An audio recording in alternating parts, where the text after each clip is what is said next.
আসসালামু আলাইকুম everyone, welcome back to my channel Norin study hacks. আশা করছি আপনারা যে যেখানে আছেন সবাই অনেক বেশি ভালো আছেন এবং সুস্থ আছেন। তো আজকের ভিডিওটি হচ্ছে এসএসসি 2023 সালের যে প্র্যাকটিক্যাল শর্ট সিলেবাসের আলোকে সেগুলো আমি পার্ট বাই পার্ট ভিডিও করে দিচ্ছি, কারণ সম্পূর্ণ ভিডিও করলে ভিডিওটা বড় হয়ে যাবে। এ কারণে তো আগের ভিডিওগুলো দেখে এসে তারপরে এটা দেখলে আরও বেশি সুবিধা হবে। তো এটা হচ্ছে হাতের, আমি আগেই বলেছি যে প্র্যাকটিক্যাল খাতা লেখার নিয়ম হচ্ছে হাতের যে ডান দিক থাকবে সেখানে থাকবে হচ্ছে লেখা এবং হাতের যে বাম দিক থাকবে সেখানে থাকবে হচ্ছে চিত্র। তো আমি এখানে সুন্দর করে চিত্রটা এঁকে নিয়েছি। আশা করছি চিত্রটা মানে অনেক স্পষ্ট। আর হচ্ছে এই চিত্রটার পরে লিখতে হবে লেখাগুলো। আর এই চিত্রর নাম হচ্ছে চিত্র তুতে কেলাস পানির উপস্থিতি ও পরিমাণ। তো এটা হচ্ছে চিত্রর নাম, আর এই পাশে হচ্ছে পরীক্ষণ নামটা লিখতে হবে। তারপরে প্রয়োজনীয় যন্ত্রপাতি, রাসায়নিক দ্রব্য, কার্যপদ্ধতি এগুলো একের পর এক লেখা থাকবে। তো আজকের ভিডিওতে শুরু করার আগে ছোট্ট একটা রিকোয়েস্ট করব, যারা এখনও আমার চ্যানেলটিকে সাবস্ক্রাইব করনি তারা প্লিজ আমার চ্যানেলটিকে সাবস্ক্রাইব করে দিবে এবং পাশে থাকা যে বেল বাটনটি আছে সেটিকে বাজিয়ে রাখবে, যাতে করে আমি যে কোনো ভিডিও দিলে তোমাদের কাছে সাথে সাথে নোটিফিকেশন চলে যায়।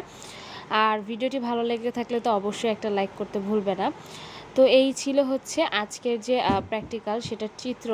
তারপরে হচ্ছে চলো প্র্যাকটিক্যালের যে মানে মেইন জিনিসগুলো সেটার ভিতরে যাওয়া যাক। তো এখানে হচ্ছে যে কোনো একটা প্র্যাকটিক্যালের প্রথমে যেটা লিখে নিতে হয় সেটা হচ্ছে পরীক্ষণের নাম। এই পরীক্ষণের নামটি হচ্ছে তুতের মধ্যে কেলাস পানির উপস্থিতি ও তার পরিমাণ প্রমাণ। আমি আবারও পরীক্ষণের নামটি বলছি, তুতের মধ্যে কেলাস পানির উপস্থিতি ও তার পরিমাণ নির্ণয়। তো মূলনীতি হচ্ছে ব্লু ভিট্রিয়ল বা তুতে হলো কপার সালফেট ও 5 অণু H2O থাকে। তাপ দিলে এর সমস্ত পানি উড়ে যায় এবং অনার্দ্র কপার সালফেট সাদা পাওয়া যায়। আর এই বিক্রিয়াটা লিখেছি, তারপরে লিখেছি অর্থাৎ 1 মোল বা 249.5 গ্রাম তুতে হতে 90 গ্রাম পানি পাওয়া যায়। প্রয়োজনীয় যন্ত্রপাতি বার্নার, তারপর হচ্ছে পার্সোলিন বেসিন, তারজালি সহ ত্রিপদী স্ট্যান্ড ও গ্লাস রড। আরেকটা হচ্ছে রাসায়নিক দ্রব্য হচ্ছে তুতে, কপার সালফেট এবং 5 অণু পানি। আর কার্যপদ্ধতি নাম্বার 1 হচ্ছে একটি পার্সোনাল বেসিনে পরিমাণ মতো তুতে নিয়ে এর ওজন নির্ণয় করি। 2 নাম্বার হচ্ছে এরপর ত্রিপদী স্ট্যান্ড এটিকে রেখে তাপ দিলে প্রথমে 4 গুণ পানি উড়ে যায় এবং পরে সমস্ত পানি উড়ে যায়। তো এটা ছিল হচ্ছে 2 নাম্বার কার্যপদ্ধতি। আমি আবারও উপরের দিকে দেখাচ্ছি। তোমাদের কারো যদি কোনো বুঝতে সমস্যা হয় অবশ্যই নির্দ্বিধায় কমেন্ট বক্সে কমেন্ট করে জানাতে পারো।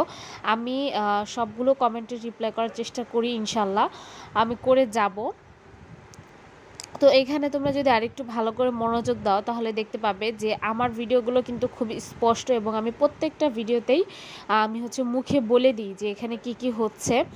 সো আশা করছি তোমাদের ভিডিওটা ভালোই লাগবে এবং বুঝতে খুব বেশি সহজ হবে, কঠিন একদমই হবে না। আর আমার চ্যানেলে কিন্তু সব রকম যে প্র্যাকটিক্যাল আছে সেই প্র্যাকটিক্যালগুলোর ভিডিও দেওয়া আছে। প্র্যাকটিক্যাল বই যাদের কাছে নেই তারা কিন্তু প্র্যাকটিক্যাল বইও দেখে নিতে পারো। সো আমার চ্যানেলের প্লেলিস্ট চেক করলেই তোমরা এটা পেয়ে যাবে। পরবর্তী পৃষ্ঠায় কার্যপদ্ধতির যে 5 নাম্বারটা আছে সেটা আমি পড়ি। আগের ওজন হতে প্রাপ্ত ওজন বিয়োগ করলে যতটুকু পানি উড়ে গেছে তার পরিমাণ পাওয়া যায়। এটা হচ্ছে কার্যপদ্ধতির 4 নাম্বারটা। তারপরে আসবে হচ্ছে হিসাব ও গণনা। ধরি পার্সোলিন বেসিনের ভর সমান সমান x গ্রাম, পার্সোনাল বেসিন তুতে কপার সালফেট ইন্টু 5 অণু পানি এর ভর, তাহলে কপার সালফেট 5 অণু পানি এর ভর সমান সমান y মাইনাস এক্স। তাপ দেওয়ার পর পার্সোনাল বেসিন সহ তুতের ভর সমান সমান 2 গ্রাম, অনার্দ্র কপার সালফেটের ভর জেড গ্রাম ধরা হয়েছে এটাকে, আর এটা হচ্ছে জেড মাইনাস এক্স। তারপরে হচ্ছে দূরীভূত পানির ভর Y minus X minus Z minus X, তারপরে ইকুয়াল টু হয় হচ্ছে ওয়াই মাইনাস জেড। তাহলে ওয়াই মাইনাস এক্স গ্রাম তুতে কেলাস পানির ভর সমান সমান ওয়াই মাইনাস জেড গ্রাম। সুতরাং 100 গ্রাম তুতে কেলাস পানির ভর হচ্ছে Y minus Z divided by Y minus X into 100 gram. আর ব্যাখ্যাটা তো তোমরা দেখতেই পাচ্ছ। ব্যাখ্যাতে আমি বলেছি হচ্ছে তুতে কপার সালফেট ও 5 অণু পানির সমন্বয়ে এটা লিখেছি। আর উপরে আরেকটু দেখাই, কারণ উপরের লেখাগুলো তোমাদের অনেকের কাছে ক্লিয়ার নাও হতে পারে। তো উপরে কিন্তু আমি প্রথমেই বলছি যে কপার সালফেট এবং 5 অণু পানির ভর সমান সমান হবে ওয়াই মাইনাস এক্স, আর আর জেড মাইনাস এক্স হবে হচ্ছে অনার্দ্র কপার সালফেটের ভর, এটা হবে হচ্ছে জেড মাইনাস এক্স। আর এখানে যে উপরে দেখতে পাচ্ছ সেটা কিন্তু এক্স গ্রাম, হ্যাঁ, পার্সোলিন বেসিনের ভর সমান সমান এক্স গ্রাম। তো আশা করছি তোমাদের কাছে এটা ক্লিয়ার হয়ে গেছে। তো এটি ছিল আজকের ভিডিও। তো এই পর্যন্ত আমি হচ্ছে ভিডিওটা করেছি, এখানে ভিডিওটা শেষ হয়ে যাবে। আমি সবগুলো আশা করি পড়ে শোনাতে পেরেছি। ফলাফল লিখবে, তারপরেই হচ্ছে তোমাদের ফলাফল সতর্কতা, এটার মাধ্যমে একটা পরীক্ষণ শেষ হয়। তো ফলাফল লিখেছি তুতে পানির পরিমাণ y minus Z divided by y minus X into 100%। আর সতর্কতা হচ্ছে পার্সোনাল বেসিনে ধীরে ধীরে ও সমভাবে। তো তার নিচে আরও সুন্দর করে আমি বলে দিয়েছি সমভাবে তাপ দিতে হবে, এটাই হচ্ছে সতর্কতা। তো এই সতর্কতার মাধ্যমেই পরীক্ষণ শেষ হয়। সো এটাও তার ব্যতিক্রম না। আমি কিন্তু সবগুলো ভিডিও তোমাদের আপলোড করতেছি পার্ট বাই পার্ট। সো তোমরা সব ভিডিও দেখতে হলে কিন্তু অবশ্যই চোখ রাখতে হবে এই চ্যানেলে। তো আশা করছি আজকের ভিডিওটি তোমাদের অনেক বেশি ভালো লাগবে এবং আশা করি তোমাদের উপকার করতে পেরেছি।